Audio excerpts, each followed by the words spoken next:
The number you should never call after 3 a.m.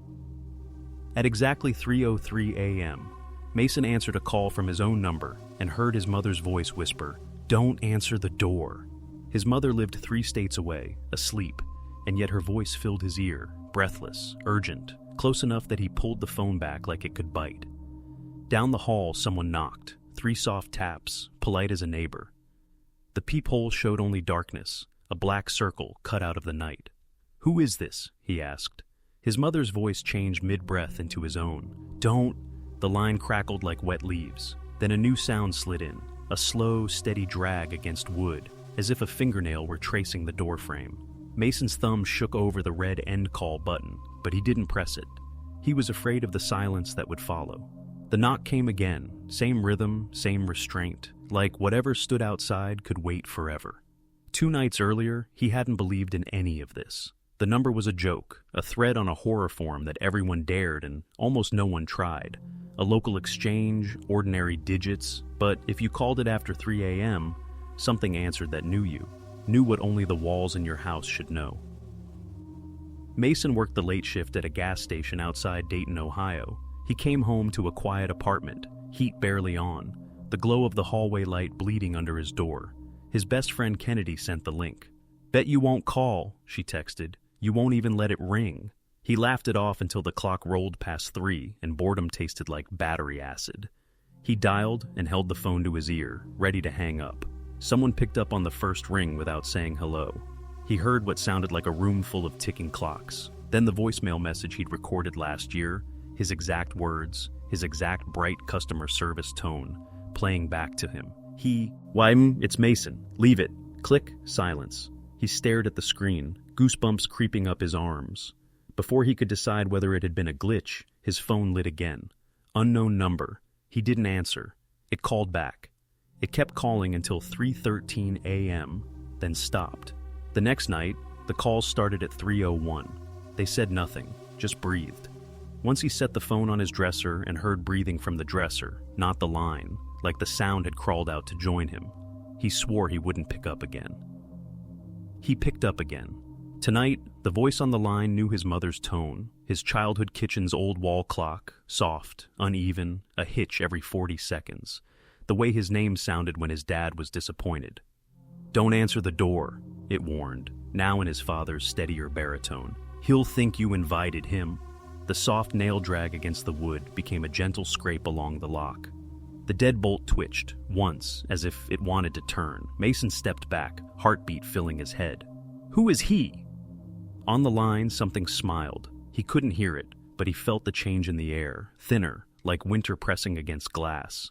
The voice turned into Kennedy's, breezy and brave. "You called," it said, "so he knows the way." The lock clicked, not all the way, just enough to breathe. Mason lunged for the chain, fingers fumbling. "Kennedy," he said into the phone, "if this is you..." The voice cut him off with a whisper that wasn't anyone he knew. It was older, unused to words, scraping them raw on the way out. "Say yes." He grasped the chain and pulled it tight. The knocking stopped. In the silence, a new sound swelled, the ring of his phone echoing faintly from the hallway, as if a second phone, his phone, were lying just beyond the door, calling him from the other side. His screen flashed. Incoming call. Mason. He stared at the door. The chain vibrated, like something had plucked it. The call on the line went dead, and the phone in the hall answered. A quiet voice spoke inches from the wood, perfectly matched to his own. "Are you going to let me in?" The next morning, Mason called his mom just to hear her voice for real. She was groggy, annoyed that he'd woken her at 6. No, she hadn't called. No, she hadn't said anything about the door. He hung up feeling worse, not better. Kennedy was the only one he told. They sat in his car outside the gas station after his shift, the sky bleeding pink with sunrise. He explained the calls, the voices, the lock twitching. Kennedy didn't laugh. She just looked at him, chewing her nails, and said, "You answered it, didn't you?" He tried to shrug it off. "It's just a number." "No." She shook her head hard. "You picked up. That's different. They only need you to say yes once. After that..." She trailed off, staring at her reflection in the windshield. "After that, they know where you live." That night, he didn't sleep. He unplugged his phone, powered it down, shoved it in the drawer. He set up an old landline his landlord had left behind. one with a heavy receiver and a cord. He told himself the whole thing was in his head, just static, maybe a crossed signal.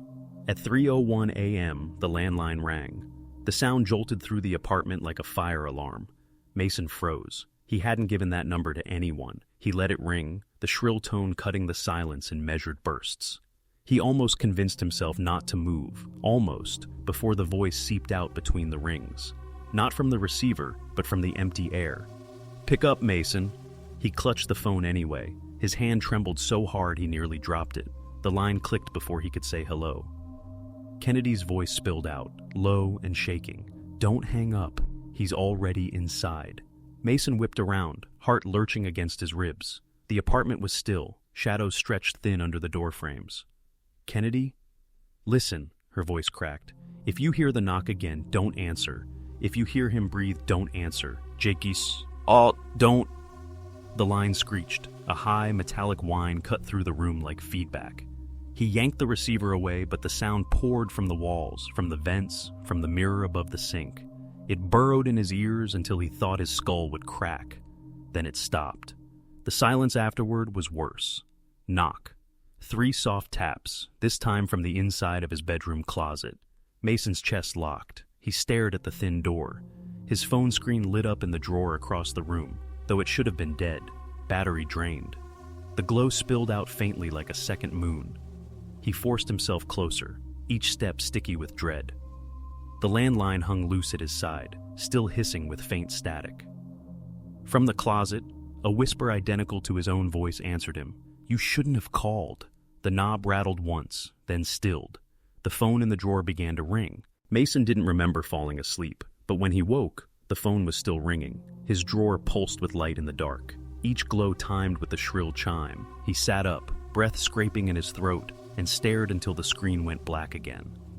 It was 3:12 a.m. He forced himself to look at the closet. The knob sat still, but the crack beneath the door seemed darker than the rest of the room, like a sliver of night had leaked inside. He told himself it was nothing, just his eyes. He told himself lies until the air moved. A draft, cold and damp, poured out of the closet like someone had opened a window into another place. The phone rang again. This time, the caller ID wasn't his number. It was Kennedy's. Relief punched through his chest. He grabbed it, flipping it open so fast he almost dropped it. "Ken, tell me this is you." Her voice came quick, panicked. "Why did you answer? I told you not to. What are you talking about? You called me." Her breath rasped like she'd been running. "Mason, I didn't. I swear I didn't. They can use me now. They can use anyone. You opened the line." The connection fizzed, then dropped. Mason stared at the screen. Call ended. Before he could lower it, the phone rang again. Same number, same name. His thumb hovered over the answer button, frozen. He hurled the phone across the room. It clattered against the wall, battery cover snapping loose. The sound didn't stop. Ring after ring, louder, closer, until it was as if every surface in the apartment was vibrating with it. The mirrors buzzed, the window rattled. Even the glass of water on his nightstand shivered to the rhythm. Then, silence. Mason stumbled to his feet. The quiet pressed in, heavier than the noise had been. He bent down to collect the pieces of his phone. The battery was still in place. The screen was still on. One new voicemail. His hand shook as he pressed play. Static filled the room, sharp and jagged. Then came a sound that made his blood curdle. His own voice, hoarse, whispering directly into the mic. "Don't answer the door." 3 knocks followed, recorded, yet perfectly timed, with 3 knocks on his real front door. Mason's stomach dropped. He clamped a hand over his mouth, backing away, but the voicemail kept playing. "Say yes." He hung up, but the recording didn't stop. The phone stayed lit, voice crawling out of it in endless loops, growing clearer. It wasn't just repeating, it was improvising, learning, adapting. "You called us. You answered. You let us in."